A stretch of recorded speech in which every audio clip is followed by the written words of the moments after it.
Picture two cruises with the same vacation budget. On one ship, you're stuck in elevator traffic and fighting the buffet. On the other, you've got a quiet corner, decent coffee, and you can actually hear the ocean. Same budget. Totally different week, and that gap usually comes down to the cruise line. I've spent about 20 years at sea across different fleets, and I've seen people pick the brochure, then regret the vibe by day 2. Some lines are built for loud, fun, and nonstop activity. Others are built for calm mornings, better flow, and places you can disappear. So I'm ranking 9 cruise lines from worst to must book for 2025 based on what changes your week on board. Crowd flow, food you can trust, entertainment that's worth your night, and how honest the pricing feels once you're sailing. Watch this before you drop a non-refundable deposit, because by the end, you'll know which line fits your crowd tolerance and your fee tolerance. We're starting at number 9, the loudest ship in the harbor. At number 9 is Carnival, the line that proudly leans into being the fun ship. You feel it fast. Pool deck music, games, trivia, and people in vacation mode before sail away is even done. Now, here's the part that will make or break your week. Carnival can bottleneck hard. Pools get loud, chair saving turns into a competitive sport on some sailings, and elevators jam the second a show lets out. If you're a light sleeper, don't gamble with a cabin under the pool deck or next to a late-night venue. Pick a room sandwiched between other staterooms, and you'll sleep like you're on a different ship. Food is comfort on purpose. Burgers, tacos, pizza at midnight, and a main dining room that sticks to familiar dishes your whole group recognizes. On newer ships, the real move is using those extra walk-up counters and smaller lunch spots. Take a few extra steps away from the main crowd, and your wait time usually drops. Nights are where Carnival shines for the right traveler. The Comedy Club runs multiple sets, so you can catch an early clean show, then swing back later when it turns adults only. Add in game shows, karaoke, live bands. Most people don't plan Carnival nights. They just wander, hear something fun, and follow the noise. Carnival fits cruisers who want bright, social energy, and an easy, no overthinking week. If that's your vibe, it's a blast. If you came for quiet lounges and calm dinners, it can feel exhausting by day 2. Quick question, are you a fun ship person or a quiet ship person? Tell me in the comments. And if Carnival already sounds like a lot, wait until you see how number 8 tries to give you freedom without the chaos. NCL sells one big idea. Do what you want, when you want. No fixed dinner time, no formal night pressure. You can look at your watch at 6:10, decide you're hungry, and just go. That freedom is real. So is the part people miss until the bill hits.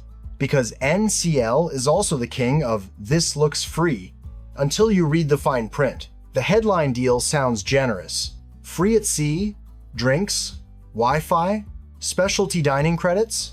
Here's how it usually plays out. It feels included, then you notice service charges attached to those perks. And suddenly, your free package isn't free, it's just pre-selected. And the third part is the one that matters most. It's only a win if you're actually the kind of cruiser who uses it. If you drink lightly, don't care about Wi-Fi, and only want one nice dinner, you can overpay without realizing it. So before you book NCL, do one quick gut check at home. Are you a couple drinks a day person or a cocktails by the pool person? And are you truly going to book specialty dining 2 or 3 nights? Or do you just like the idea of it? Answer that honestly, and you'll know whether the package is value or just marketing. Now, when you do use NCL the right way, the week feels easy. Main dining is steady, and the specialty venues are where it steps up. Teppanyaki with a little show, a legit steakhouse, relaxed Italian, and newer concepts on the latest ships. Buffets can get slammed at prime time, but if you shift your meal by even half an hour, the whole ship suddenly feels calmer. Entertainment is a strong card too. Depending on the ship, you'll see big name style musicals, live bands spread across multiple lounges, game shows, and on the largest ships, splashy add-ons like go-karts or laser tag. It stays busy without feeling like someone's yelling at you all night, and the layout usually lets you drift from one spot to another without getting trapped in one giant everybody's here zone. NCL is for travelers who want a modern, flexible week, couples and friend groups who like casual pool days, then a couple nights that feel like a real night out. Just remember the stamp on this one. If you love freedom but hate surprise charges, NCL can be perfect, as long as you run the numbers before you fall in love with the word free. Royal Caribbean is where cruising turns into a full-on spectacle. On the biggest ships, it doesn't feel like you boarded a ship. It feels like you walked into a floating city, different neighborhoods, different vibes, and something happening basically all the time. For families and teens, that scale is the whole point. The food is broad and dependable, not precious. Main dining does the job. The buffet covers every mood. And if you want 1 or 2 nights that feel like a step up, you book a specialty spot and call it your grown-up dinner without paying luxury prices. But entertainment is the reason people keep coming back. Royal is the line where you'll actually say, wait, that's on a ship? Ice shows, big production numbers, and the aqua theater stuff that looks impossible until you're watching it under the night sky. If you're the kind of traveler who actually goes to shows instead of just meaning to, Royal gives you more wow per night than most mainstream lines. Now, for the real-life detail nobody puts in the brochure. When a big show ends, the ship doesn't empty out, it funnels. You'll walk out with the crowd, the promenade gets loud, and the elevator lobby turns into a little patience test for 10 minutes. If that kind of after-show traffic makes you cranky, you either leave a couple minutes early or you take the stairs and treat it like part of the workout. Value is solid because so much of the fun is already built in. You're not paying extra every time you want the ship to feel exciting. You add on only if you want drinks, better Wi-Fi, or more specialty dining. The trade-off is constant motion. Lots of people, lots of walking, and a ship that rarely feels quiet for long. Royal is perfect for multi-generational families and anyone who wants the ship itself to be the destination. If you hate crowds, hate walking, and hate the hum of something always happening, Royal can feel like a week in a beautiful, moving shopping mall. But if your crew gets bored easily, this is the line that keeps everyone busy without you having to work for it. If Carnival and Royal feel like a festival, Princess is where the volume drops and your vacation finally feels like a vacation. The ships look modern without trying to impress you every second, and the pace is gentler, softer music, quieter pools, and that central piazza where people actually sit, sip something decent, and let the day slow down. This is the line for travelers who don't want to win their cruise. You don't want to chase chairs, chase reservations, chase the next loud thing. You want to rest, eat well, and feel taken care of without working for it. Dining is where Princess quietly scores. The main dining rooms are consistent night after night, and specialty spots like Crown Grill and Sabatini's feel like a real night out. More good dinner and a glass of wine than theme restaurant. And the coffee culture is real here. That espresso bar in the piazza becomes a morning ritual fast, especially on sea days when you just want to sit and watch the ship wake up. Evenings are polished, not chaotic. You'll get solid shows in theaters that feel human-sized, live music drifting through the atrium, and a schedule that leans into enrichment. Guest speakers, cooking demos, destination talks that actually make your port days better. It feels closer to a resort with good programming than a floating theme park. Now, the money piece, Princess Plus and Premier, matters for one simple reason. It makes the week feel lighter.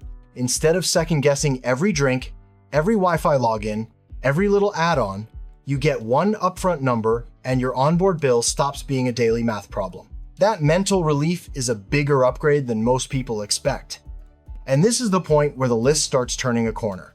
From here up, you're basically trading party energy for space, calmer public areas, and a week that feels smoother. Princess is a natural fit for couples, empty nesters, and anyone who wants a restful, destination-first cruise with modern comforts and old-school manners. If your perfect sea day is a lounger, a cappuccino, and a quiet sail away instead of a water slide, this is your lane. Cunard is a very specific vibe, and it's not trying to win everyone over. This is the line for people who actually like ritual, dressing up, formal nights, and the feeling that the ship has rules on purpose.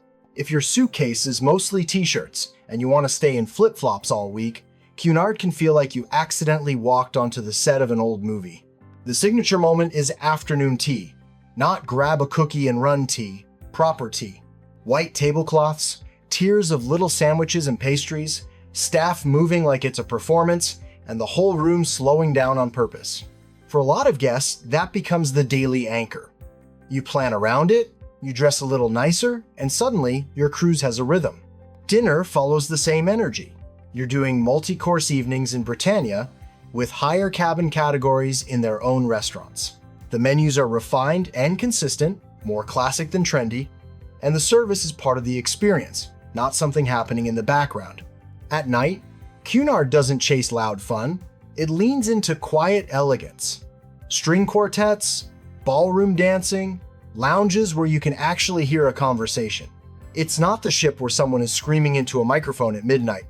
The entertainment is meant to feel composed, not chaotic. Yes, it's premium priced, but you feel that more in atmosphere than in constant add this, upgrade that. And on Queen Mary 2, you're also on a true ocean liner built for the North Atlantic, which can matter a lot when the sea gets moody.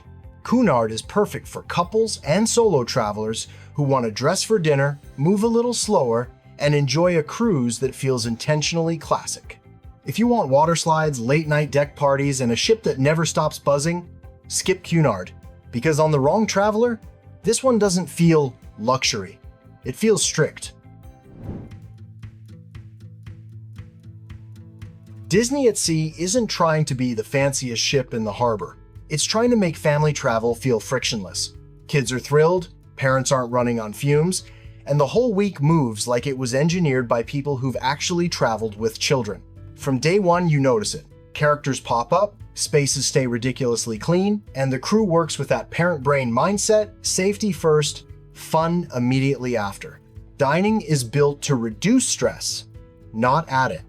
With rotational dining, you keep the same serving team while you rotate restaurants, so by night 2, they usually know your family rhythm.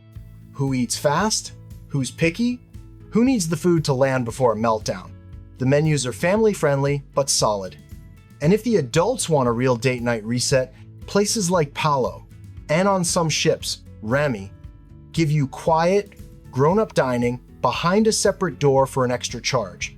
Entertainment is where Disney separates itself in the family world. The shows are built around stories your kids already love.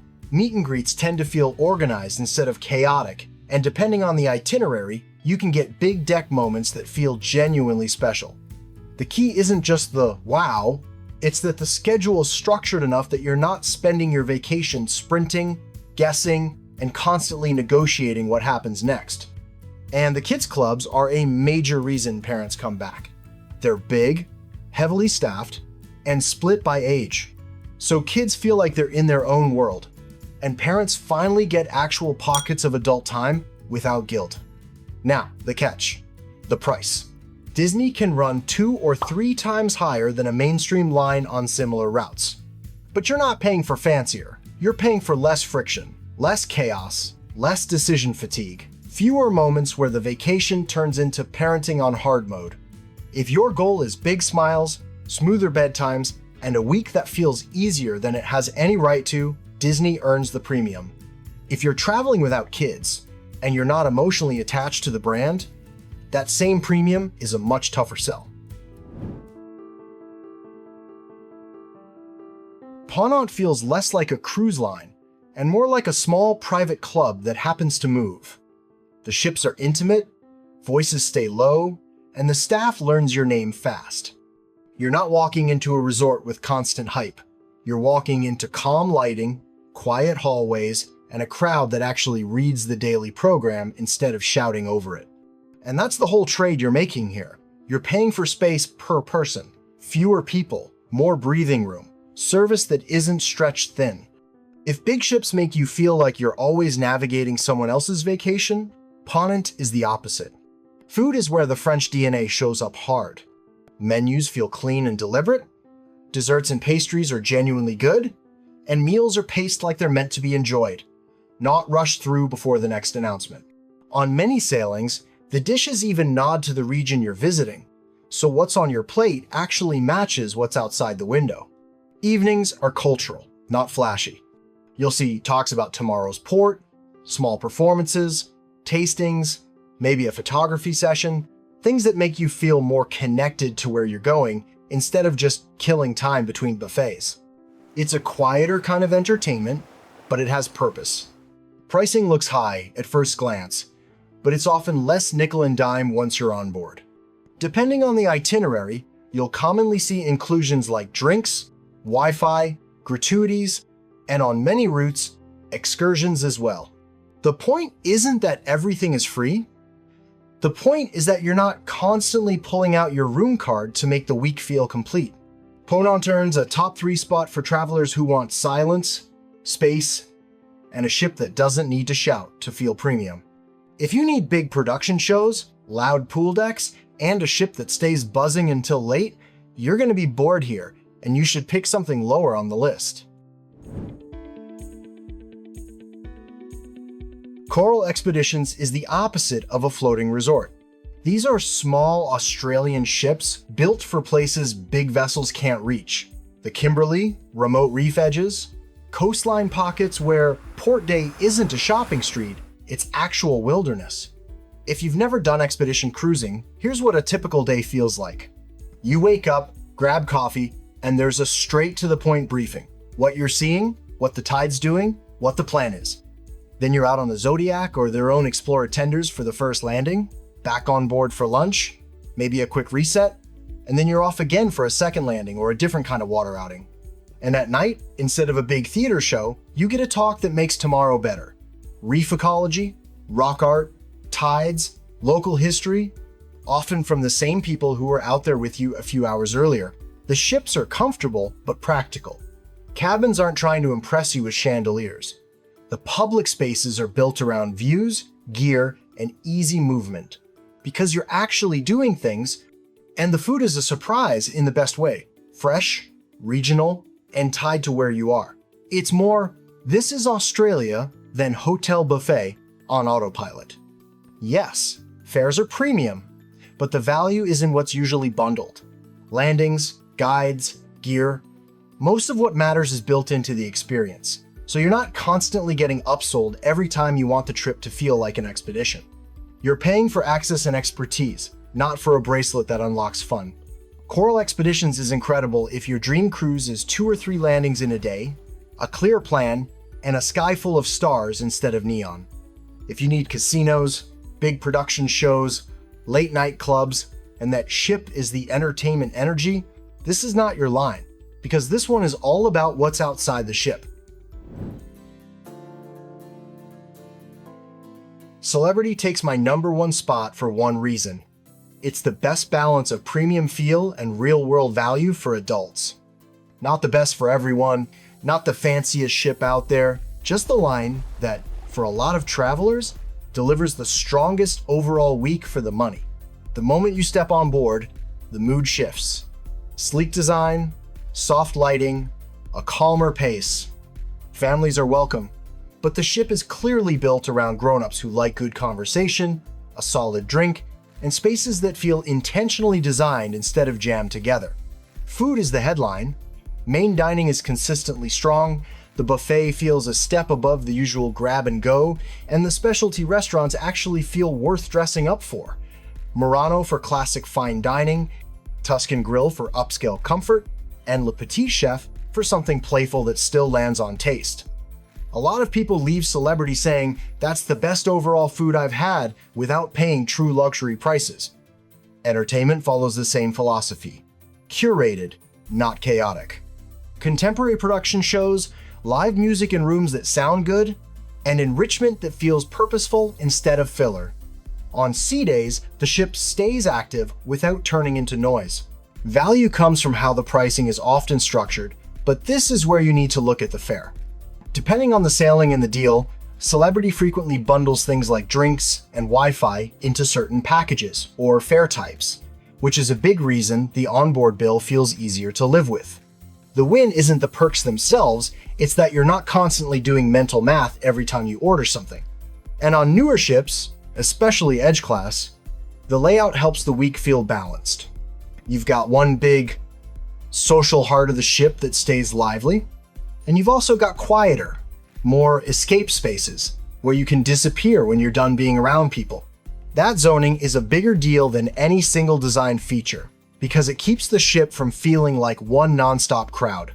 Celebrity is a sweet spot for couples, adult friend groups, and food-focused travelers who feel like they've aged out of constant party energy but aren't trying to pay ultra-luxury rates. If you want modern ships, strong dining, and a calm premium vibe at a price that still feels attainable, this is where a lot of 2025 cruise budgets stretch the furthest.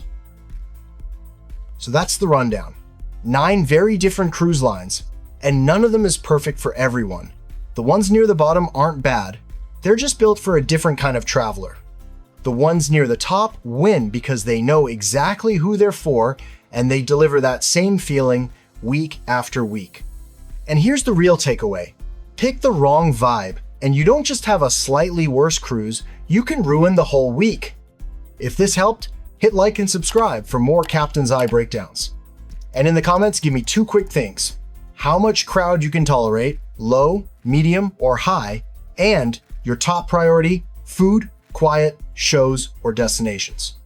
If you're choosing between 2 lines, drop those 2 details and I'll tell you which one fits you better. Next up, cabin location and booking timing, because those 2 choices decide way more of your cruise than people think.